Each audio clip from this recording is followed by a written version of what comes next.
Hello students, how are you? Today our topic is problems of slums.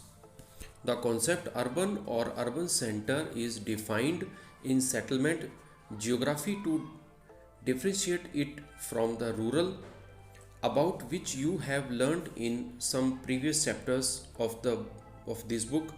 You have also learned in the book entitled Fundamentals of Human Geography that this concept is defined differently in different countries. Both urban and rural settlements are different in their functions, sometimes complementing each other. Apart from these, rural and urban areas have also emerged into two separate cultural, social, political, economic, and technologically divide. So अगर हम देखें urban और rural area को, हमने अपने काफ़ी previous chapters में भी ये हमने अच्छे से इनको हमने देखा है कि रूरल एरिया हम लोग किसको डिफ़ाइन करते हैं, अर्बन एरिया हम लोग किसको डिफ़ाइन करते हैं।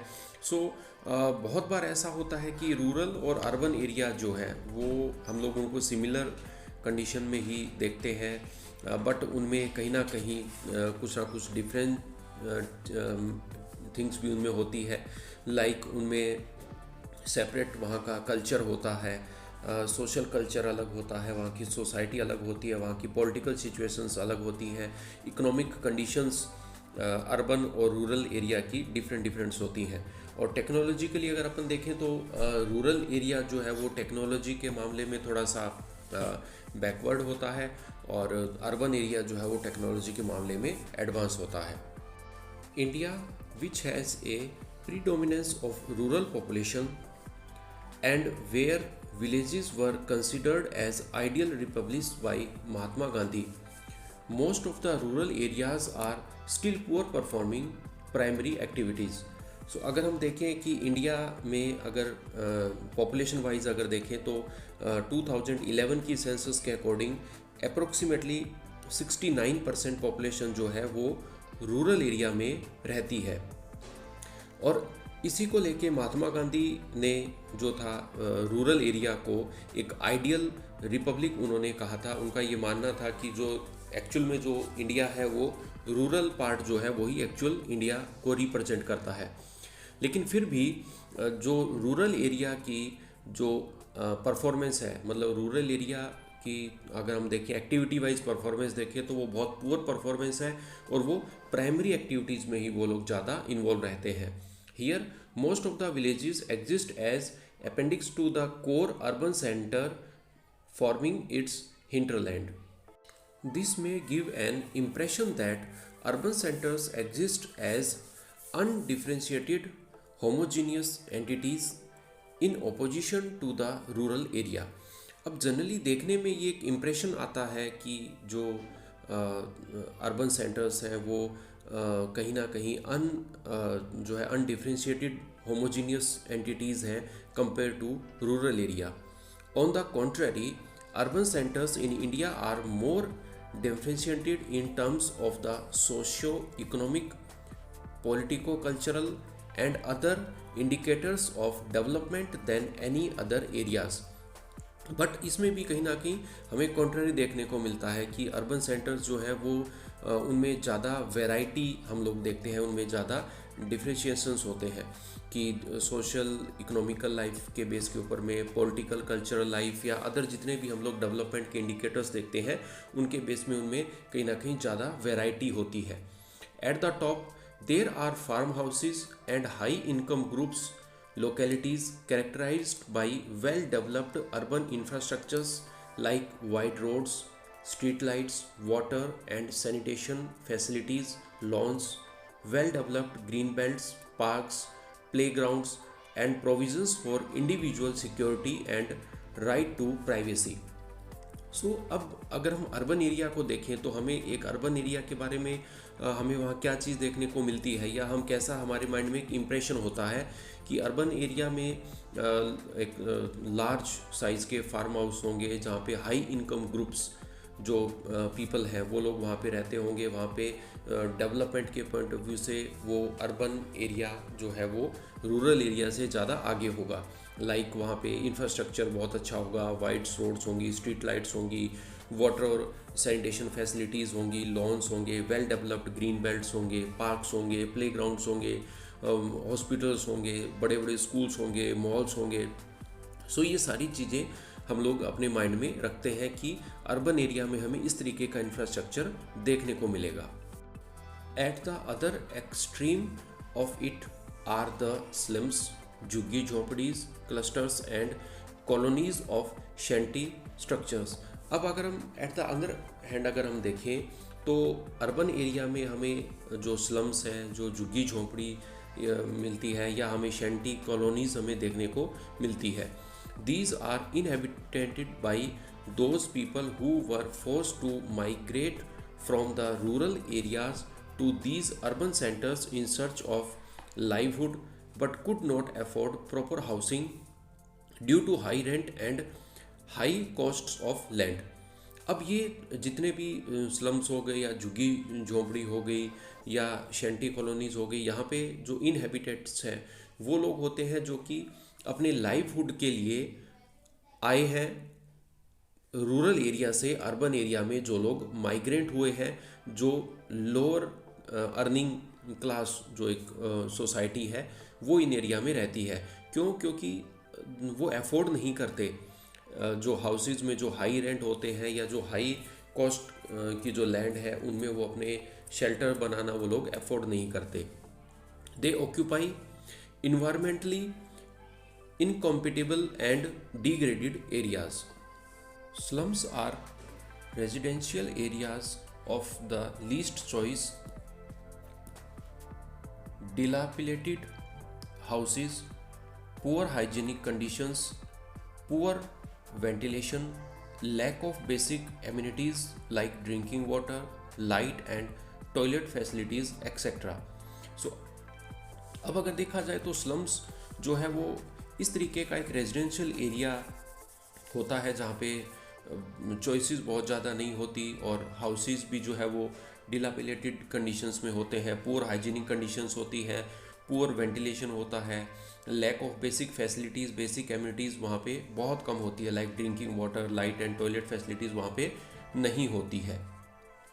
Open defecation, unregulated drainage system and overcrowded narrow streets pattern are serious health and socio-environmental hazards।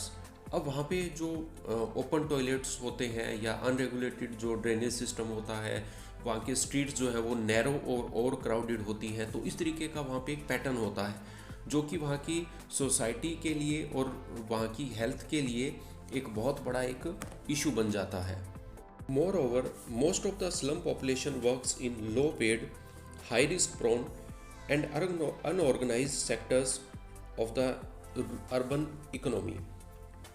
अब जो स्लम एरिया की पॉपुलेशन है वो लो वेजेस में या लो पेड में वो लोग वर्क करते हैं, हाई रिस्क प्रोन एरिया में वो लोग वर्क करते हैं और अनऑर्गेनाइज सेक्टर्स में जनरली इस एरिया की जो पॉपुलेशन है वो ज़्यादातर वर्क करती है। Consequently they are the undernourished, prone to different types of diseases and illness and cannot afford to give proper education to their children। अब उस एरिया की जो पॉपुलेशन है उनको प्रॉपर न्यूट्रिशियस फूड नहीं मिल पाता है, जिससे वो लोग क्या करते हैं कि जिससे उन लोगों को बहुत सारे डिजीज़ और इलनेस हो जाते हैं और क्योंकि उनकी फाइनेंशियल कंडीशन इतनी बेटर नहीं होती है तो वो अपने बच्चों को भी, अपने चिल्ड्रन को भी बहुत अच्छी एजुकेशन प्रोवाइड नहीं करवा पाते हैं। The poverty makes them vulnerable to drug abuse, alcoholism, crime, vandalism, escapism, apathy and ultimately social exclusion.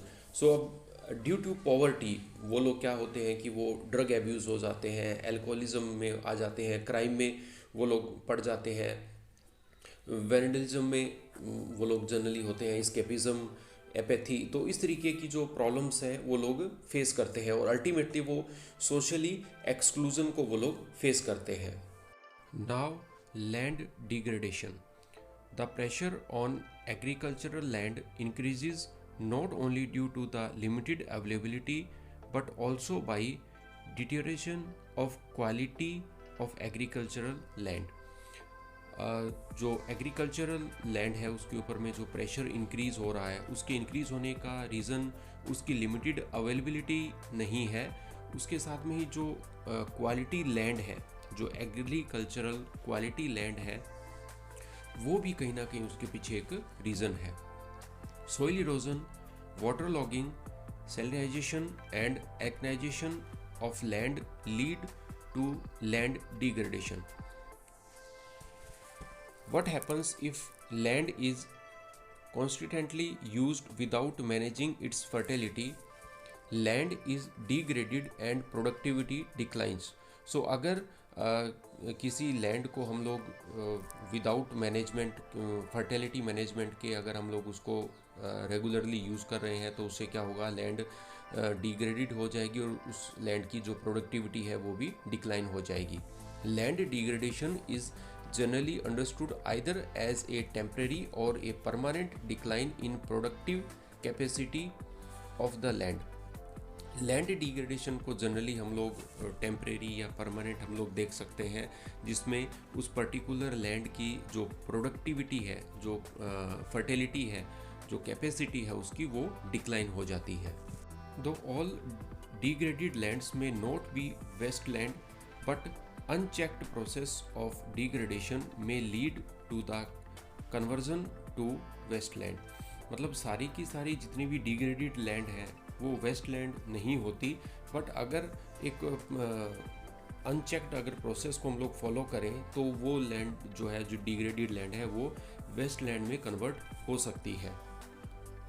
There are two processes that induce land degradation. These are natural and created by human beings.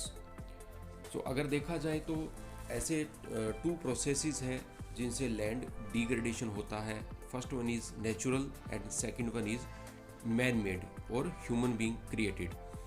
National remote sensing centre NRSC has classified wetlands by using remote sensing techniques, and it is possible to categorize these wetlands according to the process that have created them.